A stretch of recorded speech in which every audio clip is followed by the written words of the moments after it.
Hello and welcome to another special preview of the new podcast I'm going to be doing for the fall here on the channel.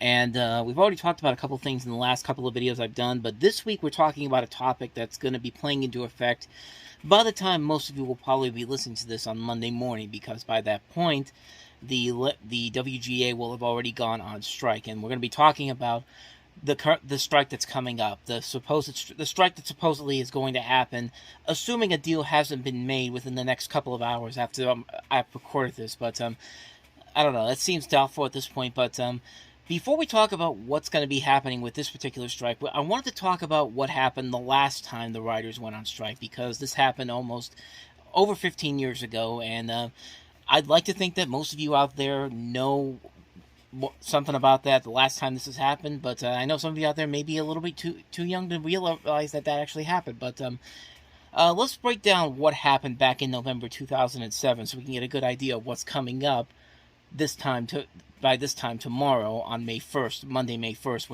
when the strike is set to begin.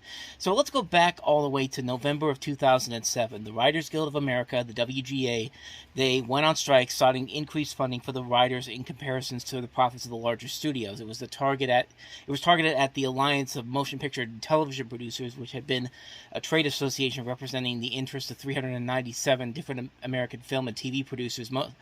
Some names you might know: CBS, MGM, NBC Universal, the Weinstein Company, Lionsgate, News Corporation, aka 20th Century Fox, Paramount, Starz, Sony, Disney, Warner Brothers, the big major companies.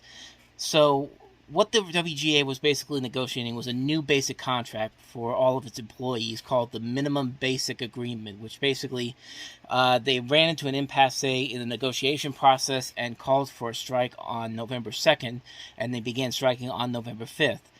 Some of the proposals in the new contract were supposed to be regarding the key issues of contention, including DVD residuals, because DVDs were the norm by this point in 2007. Home video VHS tapes had just stopped production about 2 years prior to this.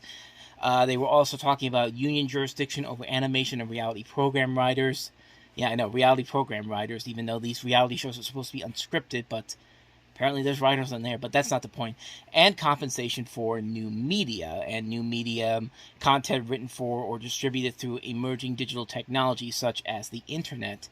The ideas of streaming, IPTV, smartphone programming, straight to internet content, other on-demand online distribution methods, VOD on cable and satellite television. That was one of the major things that they were really fighting for in this new contract, and they went on strike for about 3 months. The WGA essentially established the groundwork for guild-covered writers and years before the technology changed the business. Once Netflix and Amazon started beginning to produce their shows, they were obligated to hire guild writers because of these rules that were created in the eventual deal that eventually brought everybody back to work. Basically, the WGA took the DGA, the Directors Guild of America deal. For downloads, writers would gain 1.2% of distributors' gross receipts for rentals, and 0.65 to 0.7% of gross receipts. For ad-supported streaming, writers were granted 2% of gross receipts beyond the initial 17 days. They went on for this for about 3 months until they finally decided to come to an agreement. They had a 48-hour vote for guild members on February 10th, 2008, regarding a motion on the ending of the strike, and on February 12th, they essentially did come to an agreement to end the strike. And basically, what they got in this was essentially jurisdiction over new media, which I previously had just mentioned. It was precedent setting. Streamers would have to hire WGA writers on shows over certain budgets. Other than that, they would receive a new percentage payment of the distributor's gross for digital distribution based on the deal that the WGA made during the strike. They didn't get everything they wanted, essentially, but they got a better deal than they could have imagined. And I think South Park perfectly summed this up in their Canada on Strike episode about how the strike actually cost a lot more for the writers and the people and the studios than it did for the writers than actually striking. It was one of those weird, it's weird, but they actually lost a lot more than they actually gained from it from that perspective. But in the end, it did eventually create the writing contract that eventually ended the strike. So that's what happened in the past. What is going on with this new strike? What exactly are they fighting for in this new deal? So basically, the WGA is saying that writing as a profession is at stake in this negotiation, noting that many members who had previously made a good living are finding it much harder to do so these days. You also have to take into account that we also had a pandemic that kind of shut everything down for a good chunk of 2020. But they said that driven in large part by the shift to streaming, writers are finding their work devalued in every part of the business. While company profits have remained high and spending on content has grown, writers are falling behind. The companies have used the transitions to streaming to cut writer pay and separate writers from production, worsening working conditions for series writers at all levels. And there's also the talk of AI and how it can be used to generate scripts. Those are just some of the things that is in there. And for an industry that a year ago was collectively questioning its own future after the COVID pandemic, a strike-related work stoppage after layoffs and COVID-related shutdowns could prove a staggering three-punch combination. So what do the writers want in this new deal? They want gains in compensations, residuals, and curbs on mini-rooms, where groups of writers work in advance on the production of a television series to break stories and write scripts. The Guild has argued that the producers are well able to compensate writers more fairly, and the Guild also wants to establish some sort of policy on AI and on authorship, especially if a writer's ideas are used for the basis of AI-generated work. Those are just some of the things that the WGA is fighting for in this. And studios, networks, and streamers quite simply want to make sure they can make a profit. One of the arguments from producers say that streaming is still an emerging business, and studios and networks don't exactly know what profit margins will look like. But the co-CEO of Netflix, Ted Sarandos, recently established his company's expected content spend for 2024 at $17 billion, a reported Q1 free cash flow that zoomed to $2.1 billion compared with $800 million in the year-age quarter. Essentially making it a pretty healthy emerging business. And the AMPTP has been more vague about its goals beyond the desire to see production continue. One statement from the company says, "We want all partners in charting the future of our business together and fully committing to reaching a mutual beneficial deal with each of our bargaining partners. The goal is to keep production active so that all of us can continue working and continue to deliver the consumers the best entertainment product in the world." So those are just some of the things that the writers are fighting for in this particular deal, and not just the writers, but also the studios as well. So we kind of summed up what's going on in terms of these negotiations. Now let's get to the big question that some of you may be wondering: how is this going to affect what you're watching? Whether it's a TV show, a show on streaming, a movie you're watching on streaming, or so on and so forth. Well, I'm gonna split these next couple parts up into a couple of little pieces so you can get a good idea of what's the first thing you're going to see affected by the writer's strike. And let's start off with the first one you're going to notice right off the bat on Monday, and that is late night television. So not surprisingly, the late night shows, because they're doing their shows every night, they're going to be the first to get hit if they're pending the writer's strike. And so that means shows like The Late Show with Stephen Colbert, Jimmy Kimmel Live, The Tonight Show, Late Night with Seth Meyers, The Daily Show, as well as Saturday Night Live, will end up being the first shows dealing with the fallout of a strike if they can't reach a deal by tomorrow. And, this is not the first time this has happened. Back in 2007, a lot of the same thing happened to the late night shows then. There would be like by the time the strike happened, there'll be 2 months of mostly repeats. Shows like Jay Leno, Conan O'Brien, a lot of these shows had to deal with the writer's strike for around that time period, and they basically, at first, they just played repeats for about 2 months during the holidays, but then they eventually did come back before the writer's strike ended. Jimmy Kimmel and Stephen Colbert were there during the 2007 and 2008 writer's strike, as was Seth Meyers when he was working on Saturday Night Live. And it's going to be very interesting to see what happens, because, like I said, everybody went 2 months off the air in 2007, and so eventually everybody decided it started slowly but surely. Everybody started to trickle back into late night television when the new year began in 2008. It was mostly David Letterman who got that started with his company Worldwide Pants struck a side deal with the WGA for David Letterman and Craig Ferguson to both come back from the writer's strike. However, they wouldn't have their writers on there, so essentially they would have to find new ways to essentially create a show without the major writers on there. And eventually, Jimmy Kimmel, Jay Leno, Conan O'Brien, they all did the same thing. Eventually, they had to do their shows mostly because they had to do their shows without a writer there. And it's not something that hasn't been done before. I mean, Johnny Carson did it back in the day in the 1980s when the writers went on strike. Johnny Carson actually wrote his own monologues using the headlines in the newspapers, and that's exactly what ended up on those shows. So this isn't something that's new, but it's something that you're going to notice right off the bat when the strike begins.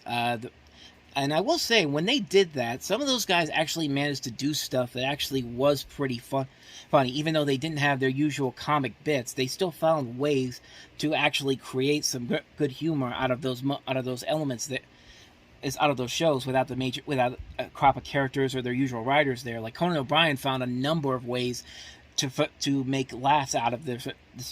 Like he had a running gag where he had a beard for the most part. He had a running gag where he'd take his wedding ring and like spin it on the table, and the director would do a thing where they'd be timing it to see how long it would spin for.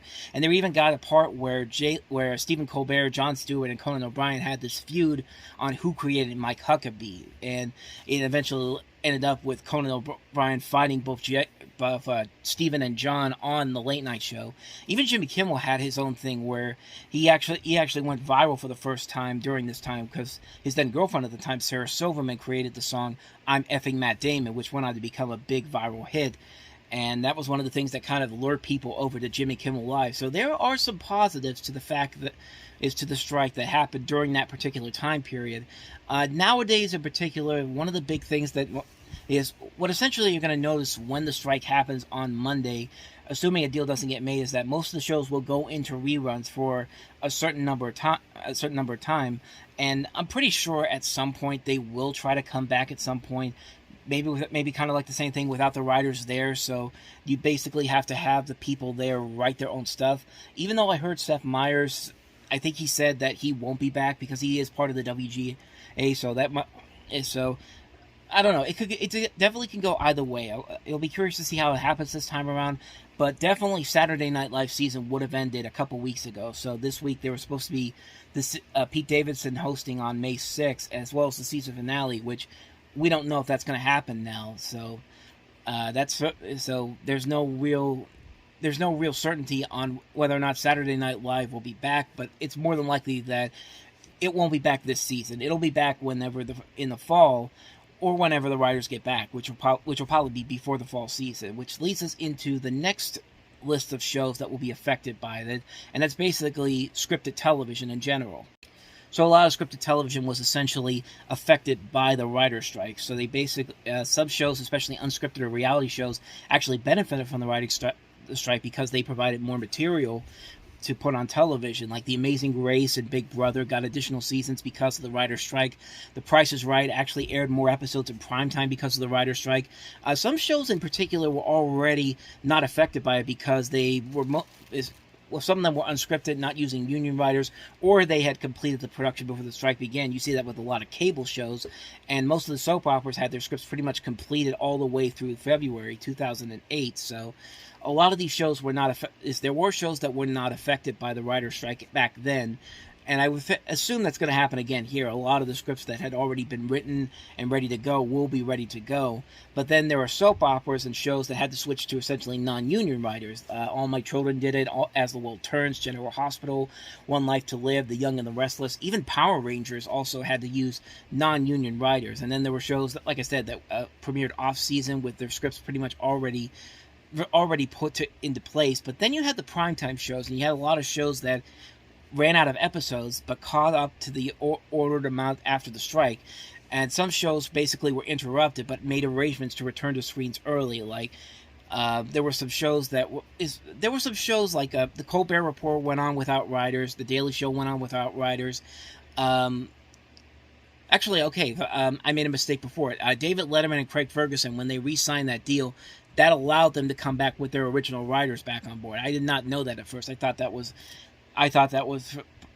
there was more to that mini deal than that. I thought that wasn't in the mini deal, so I apologize for misleading you on that front. But the primetime shows in particular were mostly affected. You had shows where their seasons were drastically cut in half on numerous levels. Like 30 Rock, for example, usually had a 22-episode season.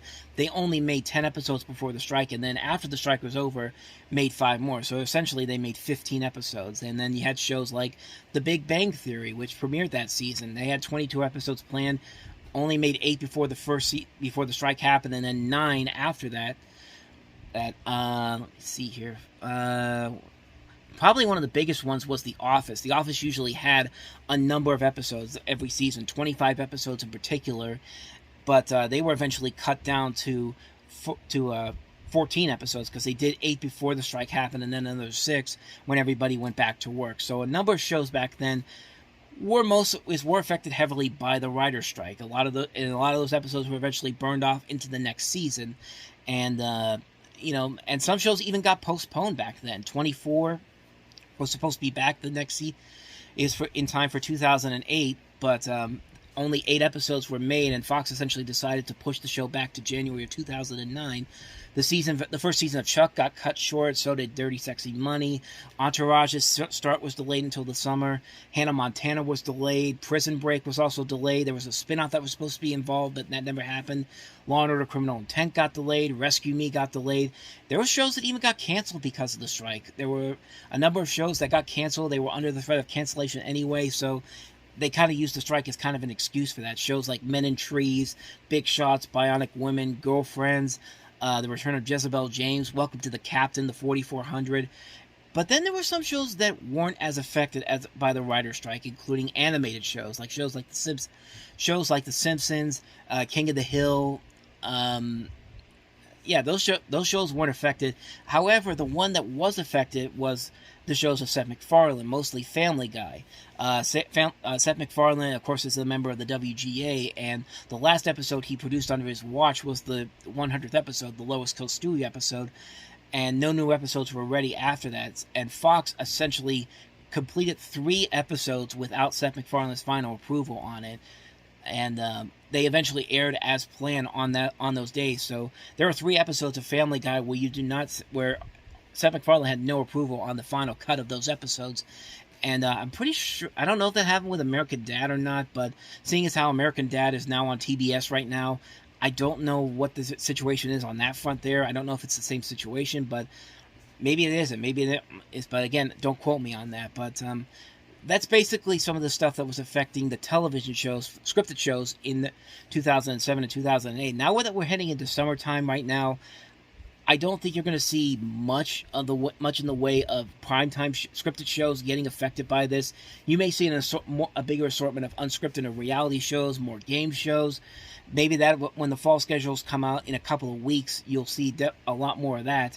I think what you'll see when the fall schedules get announced in a couple of weeks by the major networks is that they'll probably put out a regular schedule, but they'll also they'll have a schedule ready to go if there is a strike and they can't get everybody back to work in time. Like, you'll see more of an abundance of reality shows or game shows. Like, I think CBS's Lingo was actually renewed for a second season anyway, but they actually cut the first season in half and pushed all those episodes to that second season pending a strike, to see if that is pending a strike. In case a strike happens and they can't have a new scripted show in time, they'll have that ready to go in the fall when the new season starts, if the writer's strike continues into then. So, pretty much that's what's going to happen in terms of television. So what about movies? Actually, before we get to movies, there's one more thing I want to talk about in terms of television that could be affected, but there aren't as big of these during the summertime, at least not as many of them as they were been back in 2007. And that's entertainment awards telecasts, talking about stuff like, the Golden Globes, the Oscars, the Screen Actors Guild Awards, the Grammys, those type of things. Those were heavily affected by the writer's strike back then. Many awards were severely cut down or canceled as a result of it. The Screen Actors Guild Awards basically were given a waiver to bring guild members in to write material for the Screen Actors Guild Awards. That went off fine. The WGA also issued another one for the Film Independent Spirit Awards in February. But then there's the Golden Globe Awards and the Oscars. What to do about those shows? The WGA couldn't get writers to get those waivers for the Golden Globe Awards. And so the People's Choice Awards were also denied a waiver. So the People's Choice Awards decided to just make a taped ceremony instead of airing it live as usual. And that show ended up becoming the lowest rated show in the history of the People's Choice Awards. But the Golden Globe Awards was much, much worse off. I mean, they tried to reach an agreement with the WGA for a waiver, but they never went anywhere. The striking writers were threatening to picket that event. And so they were forced to do a 1-hour show that was basically I think they did it inside the Access Hollywood studio, and they took away everything that was part of the Golden Globe Awards. It was essentially just two people reading off the nominations and reading off the winners, and that show did even worse than what they were expected. They did eventually put waivers for the NAACP Image Awards and then the Grammy Awards, and then the strike ended 12 days before the Oscars, so the Oscar writers were able to come back after the strike ended, and that show aired on February 24th. Well, in terms of summertime, there aren't that many award shows that will be affected. Probably only the Tony Awards, which will be in June on CBS. But in terms of stuff like the ESPYs, the ESPYs is another award show that could be affected. The Emmy Awards, which would be in September, the hope is that this strike doesn't go all the way till then. But if it does, don't be surprised if the Emmys get affected by that as well. So those are what would affect the television in general. So let's get to what the other thing I wanted to talk about, and that was the movies. Now, in terms of movies, it's going to be something that you'll more than likely see later on down the road, like around next summer when the 2024 summer movie season begins. You're going to notice a lot of movies that will have that were affected by the writer's strike, and this is something that's been done before in the past. Like I can't find any official information from what happened in 2007, 2008, but I know a lot of those movies were heavily affected by the writer's strike, by the fact that one of the best examples was The Wolfman, which was the Benicio del Toro one, which was supposed to be directed by Mark Romanek. Universal didn't like the script, and so they wanted them to change the script around, and Mark Romanek wanted a rewrite, and they couldn't hire anybody because everybody was going on strike. So basically they essentially fired him and brought in Joe Johnston to direct the movie, and they were just directing the original script that Universal had approved, and that was one of those examples of one of the bigger movies that got hit by that. Transformers: Revenge of the Fallen, the sequel to the 2007 film. I believe I heard Michael Bay actually rewrote the script while the strike was going on. So if there was any of the problems in Revenge of the Fallen, you could blame it all on Michael Bay, But I didn't find that. Those are the only two that I remember notably from the 2007-08 strike. But in 1988, it was more prevalent. Some notable examples: Halloween 4, The Return of Michael Myers, just avoided the strike because the writer actually turned the script in 11 days before the strike actually happened. So he was able to. He actually turned in the script hours before the strike actually happened. So they were able to basically get the script for that together. Movies like Earth Girls Are Easy and the original Child's Play were filmed during the strike. The writer of Child's Play was actually minimally involved because he was on the picket lines. License to Kill was also affected. One of the co-writers was on the picket line, so Michael G. Wilson had to finish writing the script. Most notably from then, Sam Hamm turned in the script from Batman just days before the writer's strike began and was unable to write further details due to his involvement. Tim Burton actually ended up rewriting the script. He's looking at the script and rewriting it with a couple of other people. Most notably, they introduced the idea that the Joker was the killer of Bruce Wayne's parents, which was something that was not in the original script. Hamm refused to use that idea, and so they eventually brought it in here. And one of the primary reasons as to why the filmmakers brought in one of the writers for it was that he could come up with more creative jokes for the Joker.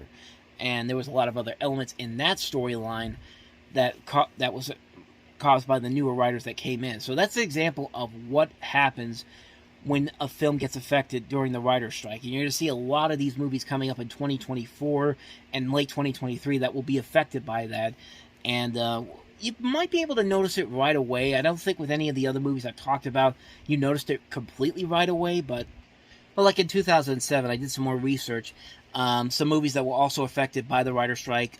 Daniel Craig's second James Bond movie, Quantum of Solace, which was heavily affected because Daniel Craig essentially had to rewrite the script himself while they were making the film, and he said he had a bare bones of the script, and there was a writer's strike, and there was nothing he could do. So there was him trying to rewrite the script, and he's not really a writer. But I mentioned Transformers: Revenge of the Fallen, X-Men Origins Wolverine was a film affected by the strike that year. G.I. Joe: The Rise of Cobra was another one. Terminator: Salvation, even Star Trek. Star Trek was originally supposed to come out in Christmas of 2008, but got pushed back to May because of the writer's strike. And another one was Angels and Demons. Dragon Ball Evolution was another one, which you didn't really need to strike to completely ruin that movie, but Basically, that's what I'm trying to get. Basically, those are some of the movies that were essentially affected by that writer strike in 2007 and 2008. And like I said, we're going to be seeing a lot of that during this new writer strike, especially when you consider that we now have the Marvel Cinematic Universe, and they're already having a lot of trouble right now trying to keep up. Like Guardians of the Galaxy Volume 3 comes out this week. That's done. The Marvels is already ready to go. It's in post-production. Captain America New World Order is currently filming right now. So is Thunderbolts and Blade. Those movies should not be affected by the strike. So is at least as far as we know. We don't know how much longer, because we don't know where that's going to take us going forward. But assumingly, those are the ones that won't be affected by it so much. It's the films in Phase 6 that you kind of have to start worrying about. You know, Deadpool 3, Fantastic Four. We've got these Avengers movies coming out, the Kang Dynasty and Secret Wars. You already also have this controversy going on with Jonathan Majors, and we don't know if he's going to stick around as Kang for too much longer if these accusations and allegations end up being true, and he could be out of a job pretty soon. So there's a lot going on here that really does affect those movies, as well as the DC Studios movies. The new DC films coming out. Superman Legacy is supposed to get ready to go pretty soon, and those movies are going to be affected by this as well. We're going to see a lot of movies like this get affected by the writer's strike, and the hope is that they've already planned this out. They knew this was going to happen. They're ready to go, but we don't really know for sure yet until we actually see the finished products coming up in the next couple of years. So that's something that's going to be something to really watch over the next couple of weeks and months, as long as this writer strike goes on. I mean, so in conclusion, this was a video that was just basically trying to explain what happened is the last time the writers went on strike, and what may happen this time around. I think because I wasn't alive during the 1988 strike, which happened during the summertime, so I don't know how that affected most of the TV shows and movies then. So I can only just go off of what I see online, but I feel like it's going to be more like that than it was in 2007. We don't have as many TV shows going into production. They have scripts ready to go. They renewed a number of shows beforehand so they can get those scripts in there. So there is a chance that it might not be as bad as it was in 2007, but we don't know for sure yet. We have to wait to see how this pans out. Who knows? Maybe this ends up being a thing that only lasts a week, or could go all the way into the summer. Could last all the way into the fall, but no matter how you look at it, the studios will eventually come to a deal on it. Some things that they want, the studios want, they're not going to get. Some things that the writers want, they're not going to get. But eventually, it will come down to what's the best deal that these two companies can agree on. What can they agree? What are they going to say yes to? What are they going to say no to? Can they eventually come to an agreement? And they will eventually come to an agreement. It just depends on how long it's going to take. The last strike took 3 months and 8 days. It wasn't even the longest strike ever. The longest one was in 1988, which lasted 21 weeks and 6 days, 153 days essentially. So, and that cost the entertainment industry $500 million. The last strike cost them $2.1 billion, somewhere between $380 and $2.1 billion. Depending on how long this one lasts, we really don't know what the after effect is going to be. We're just basically in kind of a wait-and-see mode. But like I said before, the first thing you're going to notice when the writer's strike begins is in late-night television. You're going to see a lot of the late-night shows go on repeats. Some shows like SNL, their season is over. They wait till next year or whenever the strike ends. But that'll be the first indication of what's going to happen going forward. And whether or not this thing lasts a couple of days or lasts all the way into the summer, we don't know for sure. We just gotta wait and see what happens. So, that's pretty much it. That's really what I wanted to talk about. Some of you may have not remember what happened in 2007. A lot of you don't remember what happened in 88. I wanted to kind of give you an understanding of what's going to happen over the next couple of days and weeks and months. Is, like I said, pending on whether or not this goes all the way into the summer.